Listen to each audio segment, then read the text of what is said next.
I know PANDEF has spoken time and again about this current situation. PANDEF describing the president's declaration of state of emergency as, well, equal to the president basically stabbing, the people of the Niger Delta in the back, some sort of betrayal, saying that, well, the explosion was used as a pretext. That's a pipeline attack was used as a pretext for emergency rule, and that was released in a communique by the Board of Trustees and the expanded National Executive Committee of PANDEF on Wednesday. So PANDEF's position has been quite clear, but with recent events, particularly at the National Assembly, it will be very in order to know how PANDEF is responding to this, particularly understanding that there are lawmakers, who are from the Niger Delta, who were there yesterday. But Jeffrey, I think we can get back to him right now and get his thoughts. All right. Ambassador, if you can hear us now. So we wanted to get your initial thoughts as far as this issue is concerned. So we know that at the time of declaration by the president, PANDEF had reacted. Well, he's given a seal, an approval, some amendments done, but some of the contending issues were still allowed and approved. What's the take of PANDEF, sir? Yeah, thank you very much, and good morning. First and foremost, I would like to state that PANDEF as a body comprised of very senior citizens of this country and a law-abiding body will follow whatever is legitimate and has been decided by the government and approved by the National Assembly. Our interest on this matter has been the fact that beyond court judgments, beyond legal disputations, there's always an option and a room for peace, dialogue, and amicable resolution. We've been on this since the latter part of last year, from October last year. We've been trying to conciliate, mediate, and make peace between the two sides. And we're making some fair level of progress. I cannot say it was 100%, but there was progress. On each day, there was an improvement. When we met the president on the 11th of March, the president was briefed by a delegation, very top-level delegation of traditional rulers, former governors, former members of presiding officers of the National Assembly, and so on. And the president was briefed on the progress that has been made. And I think where we had a slight surprise was the fact that we had told the president that this is what we are doing. And the president encouraged PANDEF, said, oh, when he saw the caliber of people, I'm happy you are doing this. Tell the governor to go and obey the Supreme Court judgment, and you continue with your peace effort and get back to me on it. So I think that is where the Board of Trustees and the ESCO of PANDEF felt a little bit surprised that this effort was made, and before we could get back to the president, a state of emergency was declared. Well, now that the state of emergency has been declared, and the National Assembly has also confirmed it, for us, it is to call on the people of Rivers State to continue to be law-abiding, to be peaceful. Let us try to see, because the National Assembly has also said that there will be negotiation, there will be discussions, they will set up groups that will try to intermediate and reconciliate. So which means that there is still option for peaceful resolution. And we will encourage that peaceful resolution, because by the end of the day, we want a win-win situation for the people of Rivers State. It should be a win-win. It should not be winner takes it all. It should be the two sides coming to an amicable solution. In this, my preliminary remarks, let me conclude by saying that all conflict situations in the world, as we are seeing, for example, between in the Middle East, those are extreme cases, though, and even Ukraine and Russia, negotiations, dialogue, and conference table solves it all. So let us all be open to discussion. And we believe in institutions of this country. It is not our place to start deriding them. And let us move forward and see how we can get an amicable solution to this problem that has lingered. Well, the tone is quite different, Ambassador, I must admit, from the communique that was issued after that emergency meeting, the Board of Trustees, which I understand was not signed by, was signed not by only you. We had Alfred Diete Spieth, Obon Victor Attar, and others signing that statement. And in that communique, the state of emergency proclamation was vehemently rejected. In fact, it was called a betrayal of the Niger Delta people and an unprecedented assault on democracy. So what has changed now? Do you still hold that position? No, nothing. See, listen, nothing has changed. What I would like to reiterate that it came as a surprise to us. Because if a president gives you a directive, the office of the president we hold in high esteem, and we're given a directive that you go and try your best and get back to me. So it came as a surprise to us that while that process was on, while the process of trying to get the assembly members for the governor to present his budget was still on, this happened. So, you know, in matters of this nature, you have your initial reaction. When you reevaluate, you take further steps. And if you look at the end of that communique, we said PANDEF will continue to review what is happening and take further decisions. So for now, we will urge peace. Pardon me, Ambassador. Pardon me, just a moment. So do you still consider it unconstitutional and politically motivated, as was said in that communique? The lawyers are having a field day debating on the legality and otherwise of some of these steps, and also they are discussing among them. So we are watching. That's why they concluded by saying that PANDEF will continue to watch the situation and will take any further legal steps in this matter. But for now, what is important is that we should all be committed to peace and see how we can move forward. Speaking of peace, Ambassador, perhaps, you know, one, we have to look back before you look forward yet again. And permit me to ask you to take a trip down memory lane to the president's first political intervention, by which an 8-point agreement was brokered. Many, when they look back, blame the governor of Fubara for not objecting to what seemed to be an agreement skewed against him and in favor of the other, feuding party. And some would say that some Niger Delta elders were present at that meeting, and they didn't object at that meeting, but then they went back and started setting Governor Fubara against that political intervention by Mr. President. If that was what transpired at that time, what will be different this time, giving the committee that the National Assembly has approved to provide a political intervention, to the warring parties in this Rivers political crisis? What will be different this time? Well, I would like to reiterate again the fact that when you have conflicts of this nature, political conflicts and conflicts, similar conflicts, positions keep changing, decisions are taken, and people go back and review their decisions and keep talking.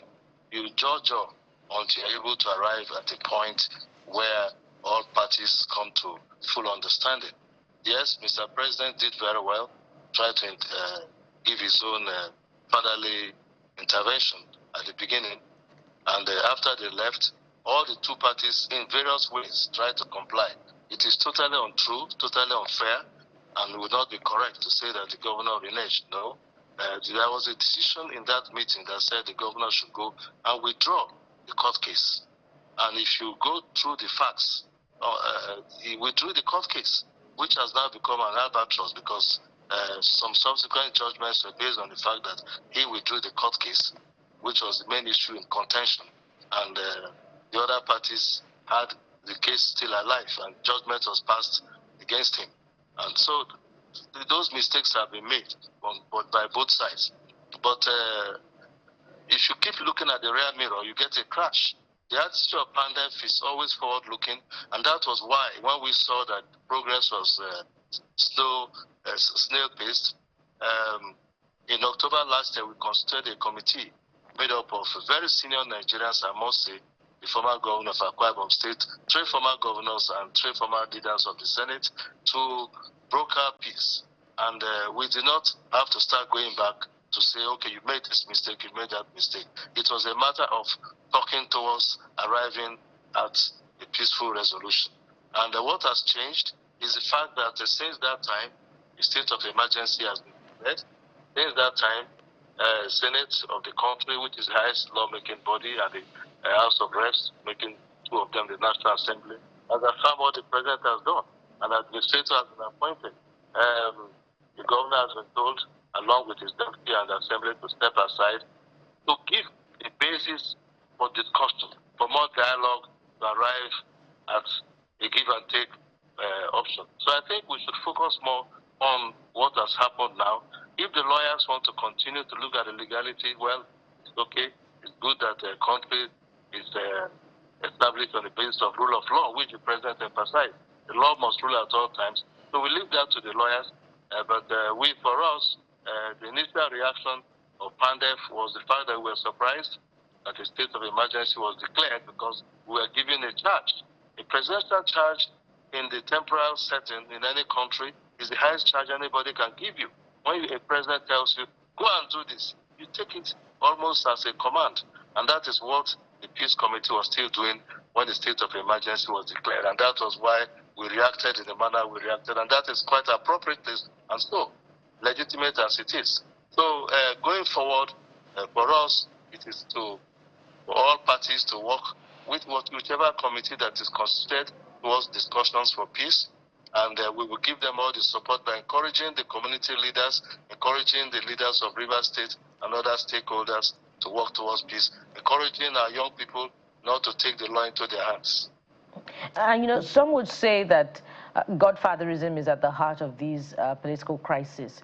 And if you were to convene that committee today and PANDEF was invited to the table, what would PANDEF be recommending as, the way to ensuring lasting peace in the Rivers political crisis, bearing in mind that godfatherism is a key factor that is fueling the feud? I think that godfatherism is a cancer. Godfatherism is an anathema to proper democratic consolidation and shouldn't be tolerated anywhere in our country in the state building process. Whether it is in Rivers, it is in any other state, we shouldn't encourage godfatherism. But what is important now, what's before us is what they will call a fait accompli.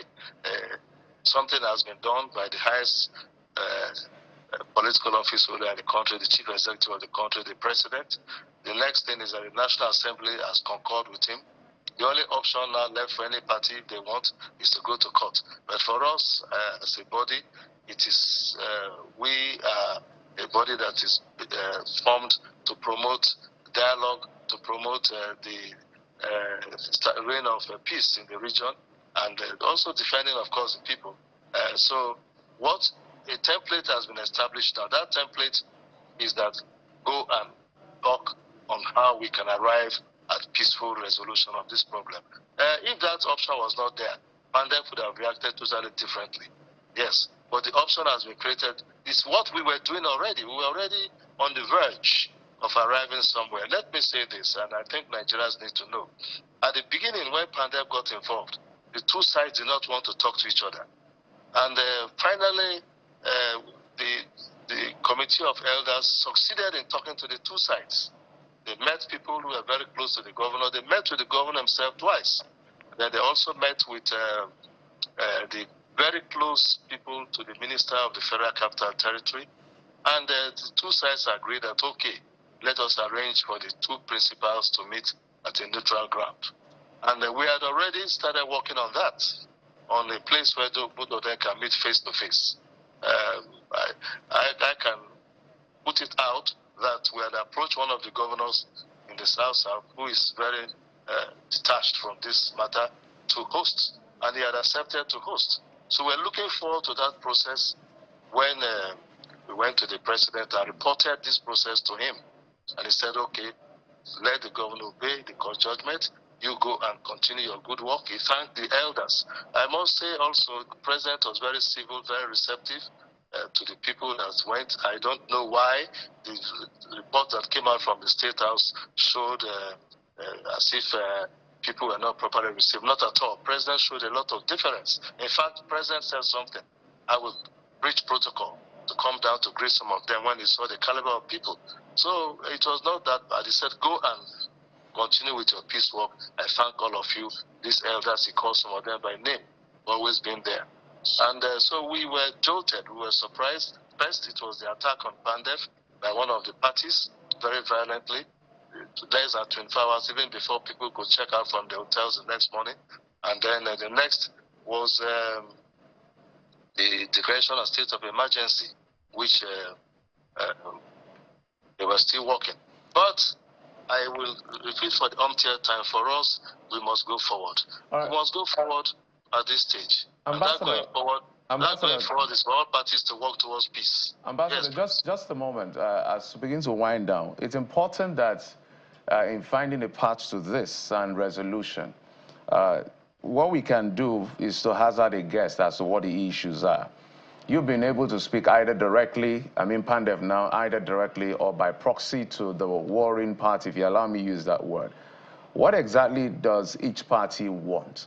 Because all we do is to hazard a guess, and you know, the parties, the principal parties in this case, they say this today, they say that tomorrow, but we can draw a line to what they are saying.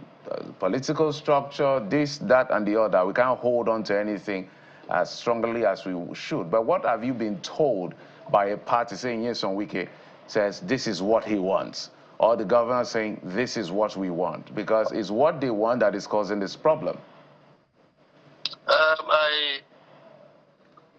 For me, and the little that the committee had reported back to me, since I constituted the committee, the board of trustees, and I being the chairman, they report back to me, is the fact that, of course, I also interact with some of the people, is the fact that there was a close relationship between the governor and the minister of the Federal Capital Territory, who, by the way, and I must emphasize this, is a son of the Niger, bona fide son of Niger Delta, our son.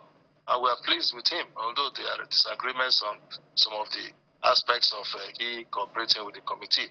But from what we've been told is the fact that it's just frayed the relationship.